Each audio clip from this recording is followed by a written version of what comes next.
Good morning बच्चों। आज हम PA1 का रिवीजन करेंगे।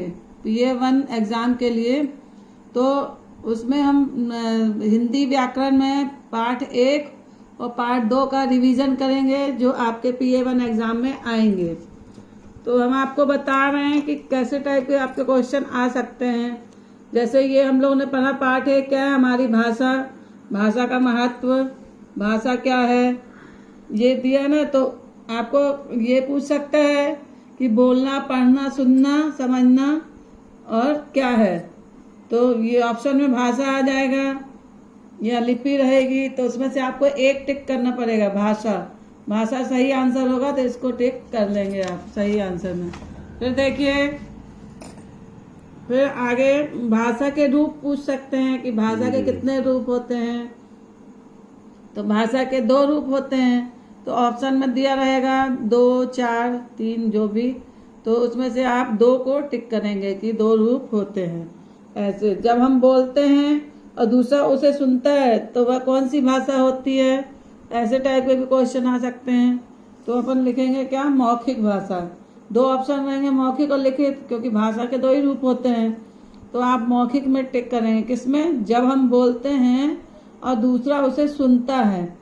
तो जो हम बोलते हैं और आप जो सुनते हैं, जैसे अभी हम बोल रहे हैं और आप लोग सुन रहे हैं, तो वो भाषा का कौन सा रूप हुआ, मौखिक रूप हुआ।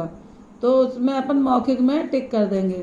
ऐसे पूछ देगा कि जब हम लिखते हैं और दूसरा उसे पढ़कर समझता है तो यह भाषा का रूप है, कौन सा रूप है। तो लिखित भाषा, मौखिक भाषा, 2 ही ऑप्शन रहेगा। तो लिखित भाषा या तो ये आएगा या ये आएगा, दोनों में से, या दोनों भी आ सकते हैं। तो लिखित भाषा में आप टिक करेंगे। ये पढ़ लीजिएगा पहले कि सेंटेंस क्या लिखा हुआ है। जब हम लिखते हैं और दूसरा उसे पढ़कर समझता है, जैसे किताब में आप लिखा रहता है, आप देख के पढ़ते हैं और समझते हैं, तो वो लिखित भाषा हो गई। और जब हम बोल रहे हैं और आप सुन रहे हैं तो वो मौखिक भाषा हो गई। तो इस प्रकार आप मौखिक और लिखित में अंतर कर पाएंगे। फिर आपको पूछ सकता है बोलियां। बोलियां के ऊपर ये क्वेश्चन बन सकता है कि ध्वनियों को, किसी भी भाषा को समझने के लिए विशेष चिन्ह बनाए गए हैं, इनका प्रयोग ध्वनियों को व्यक्त करने के लिए किया जाता है। प्रत्येक भाषा की एक लिपि होती है। तो ऐसा भी क्वेश्चन बन सकता है कि प्रत्येक भाषा की क्या होती है, लिपि होती है कि चिन्ह होता है।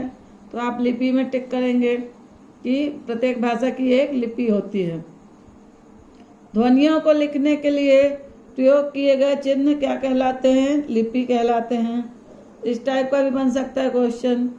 फिर आपको ये भी पूछ सकता है, मान लीजिए ये आपके क्या है, ये पक्षियों की बोली है ना, पक्षियों की और जानवरों की, जीव जंतुओं की बोली है। तो इसको भी आपको पूछ सकता है कि काँव काँव कौन करता है, किसकी आवाज़ है काँव काँव। तो आप लिख सकते हो कि नहीं, ऑप्शन आपको आएगा कि कौवा की है कि कबूतर की है। तो आपको पता है कि काँव काँव कौन करता है, तो कौवा करता है। तो कौवे में टिक कर देंगे आप, नहीं कबूतर में नहीं करेंगे। ऐसे टाइप का आ सकता है कभी, या चिड़िया का या कुत्ते का, किसी का भी आपको लिख के आएगा। उसमें 2 ऑप्शन दिए रहेंगे, उसमें से एक आपको टिक करना है। तो आपको ये पता होना चाहिए कि किसकी आवाज़ कैसी है। तो ये आप पढ़ लेंगे तब आपको पता रहेगा कि किस जानवर की, किस पक्षी की आवाज़ कैसी है। फिर देखिए, व्याकरण से भाषा के शुद्ध रूप का ज्ञान होता है। अब ये पूछ सकता है कि भाषा के शुद्ध रूप का ज्ञान किससे होता है।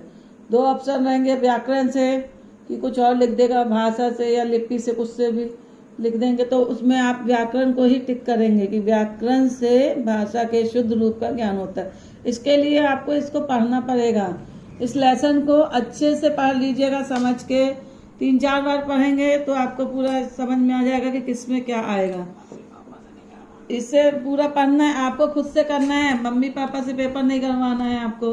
नहीं तो फिर आपको बनेगा नहीं। जब स्कूल खुलेगा फिर वहाँ तो मम्मी पापा नहीं आएंगे करने के लिए, वहाँ फिर हम लोग टेस्ट लेंगे, तो फिर आपको नहीं बनेगा।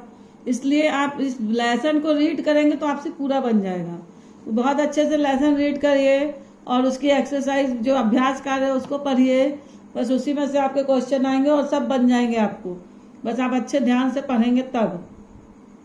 अब देखिए, जैसे एक क्वेश्चन ये भी हो सकता है सांकेतिक भाषा का, कि संकेतों में जो बात समझाई जाती है उसको क्या बोलते हैं?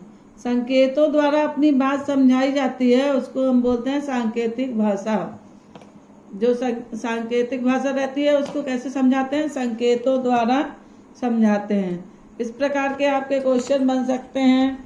फिर अभ्यास में देखिए, अभ्यास कार्य दिए हैं। अब यहाँ तो आपको दिए ही हैं ऑप्शन वाले, ये ऑब्जेक्टिव वाले क्वेश्चन। जब हम बोलते हैं तो दूसरा उसे क्या करता है? देखता है कि पढ़ता है कि सुनता है? तो सुनता है। अभी हम बोल रहे हैं तो आप लोग सुन रहे हैं ना, तो वही सुनता है में सही होगा। जब हम लिखते हैं तो दूसरा उसे क्या करता है? लिखा हुआ क्या करेंगे? सुनेंगे तो नहीं, देखेंगे नहीं, पढ़ते हैं।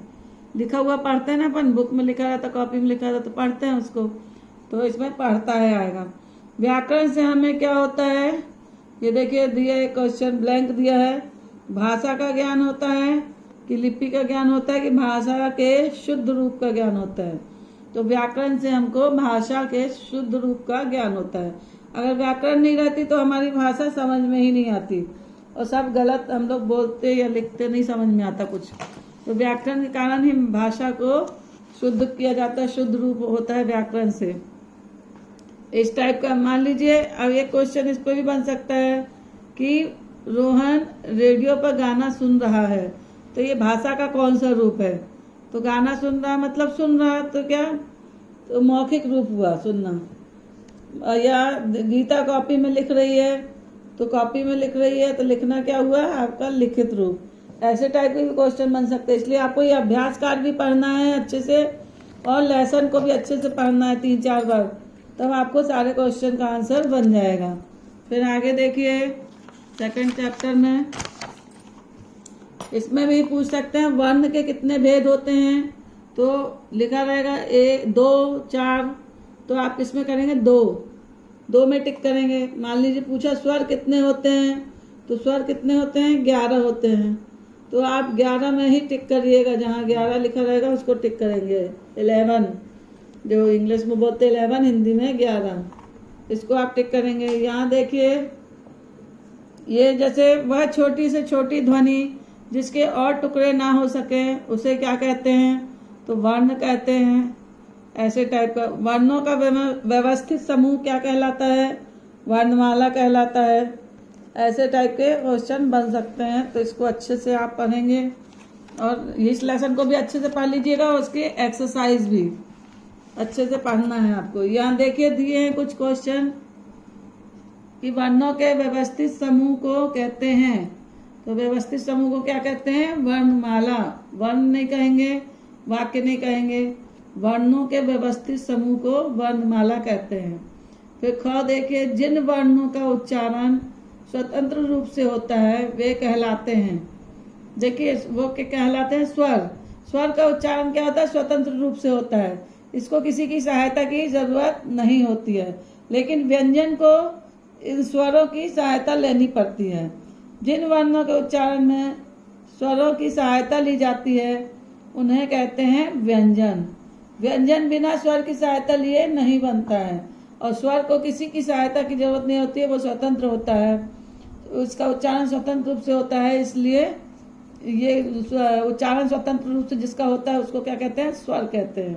और जिसके उच्चारण में हम स्वरों की सहायता लेते हैं उसको व्यंजन कहते हैं। तो ये व्यंजन को टिक किए हैं। पर देखिए ऐसे भी क्वेश्चन आ सकते हैं ये वाले कि अलग वर्ण पे टिक करिए। ये गोला लिखा है, अपन गोला या टिक दोनों में से कुछ भी दे सकते हैं। तो देखिए इसमें लिखा रहेगा, अब ये दिया है क, ख, घ, अंग, तो यहाँ ग आना चाहिए, तो ये गलत है, तो इसको अपन गोला लगा दिए। फिर ये अ, आ, ई, बड़ी ई आना चाहिए था, तो चा आया। फिर प, फ फल का आना था, तो ये द है, तो ये गलत है, अलग है इन लोग से। फिर घ में त आना चाहिए था, यहाँ त, थ, द, ध ना होता है, तो त की जगह छा दिया है, तो इस पे अपन गोला लगाएंगे। ऐसे टाइप के क्वेश्चन आपको आएंगे। तो इन दोनों लेसन को आप बहुत अच्छे से पढ़ेंगे। ये भी आ सकता है आपको कि वर्णों को जोड़कर क्या बनता है। जैसे यहाँ ये भी अतिरिक्त वर्ण कौन की संख्या कितनी है, तो 2 है। या अनुस्वार पूछ सकता है कि ये किसकी मात्रा है, अंग की मात्रा अनुस्वार की, अहा की मात्रा विसर्ग की होती है। तो इस टाइप के भी हो सकते हैं आपके क्वेश्चन। फिर देखिए, ये सब आपको बहुत अच्छे से पढ़ना है, ये भी पढ़ लीजिएगा, आगत ध्वनि चंद्र बिंदु, ये सब अच्छे से पढ़ लीजिएगा और अभ्यास कार्य भी अच्छे से कर लीजिएगा। इनमें से कहीं से भी आपको कुछ भी आ सकता है, फिर बाद में नहीं बोलिएगा कि मैडम ने नहीं बताया था। तो आप अच्छे से पढ़ेंगे तो आपको सब बन जाएगा। ये देखिए, ये भी मैचिंग वही अभी बताया जो हमने कि किसकी बोली है, किसी जानवर का नाम लिख देगा और उसकी आवाज़, तो उससे आप बताएंगे कि किसकी बोली है, सही जानवर पे आप टिक करेंगे या पक्षी पे। तो ऐसे टाइप के क्वेश्चन बन सकते हैं। और आप लोग हिंदी रीडर की जो टेस्ट होना है आपका, पोयम रेसिटेशन और रीडिंग, तो उसमें आपको पोयम पार्ट 1 की पोयम को याद करके उसका बिना देखे बोल के उसकी वीडियो बना के, और लेसन 2 की एक पैराग्राफ या 3-4 लाइन रीड करके देख के पढ़ना है, देख के पढ़ लीजिएगा और उसकी भी वीडियो बना के, दोनों की वीडियो एक साथ करके और आप भेजिए सब लोग। सभी बच्चों को भेजना है क्योंकि उसमें नंबर हैं आपके, नहीं भेजेंगे तो नहीं मिलेगा आपको नंबर। और अपने क्लास और सेक्शन और नाम तीनों होना चाहिए, क्योंकि तीनों सेक्शन के बच्चे भेजते हैं, फिर पता नहीं चलता किसका आया किसका नहीं। तो आप अपने नाम, क्लास और सेक्शन लिखिएगा, इसके बाद वीडियो बनाइएगा और व्हाट्सएप पर भेज दीजिएगा। व्हाट्सएप नंबर हमने आपको भेजा हुआ है, उसी पे आप भेजेंगे। और जिन बच्चों ने गूगल क्लासरूम ज्वाइन नहीं किया है वो गूगल क्लासरूम ज्वाइन कर लें, क्योंकि ना आपका जो 31 तारीख से जो टेस्ट होगा PA1 वो उसी में होगा। तो आप अगर ज्वाइन नहीं करेंगे तो आपको कुछ नहीं आएगा क्वेश्चन, फिर कहेंगे कि नहीं आ रहा हमारे में। तो इसलिए इसको ज्वाइन कर लीजिए, अभी आपके पास है 2-3 दिन। तो जो नहीं ज्वाइन किए हैं वो कर लें इसको। और बस आज के लिए इतना ही, धन्यवाद। अब क्या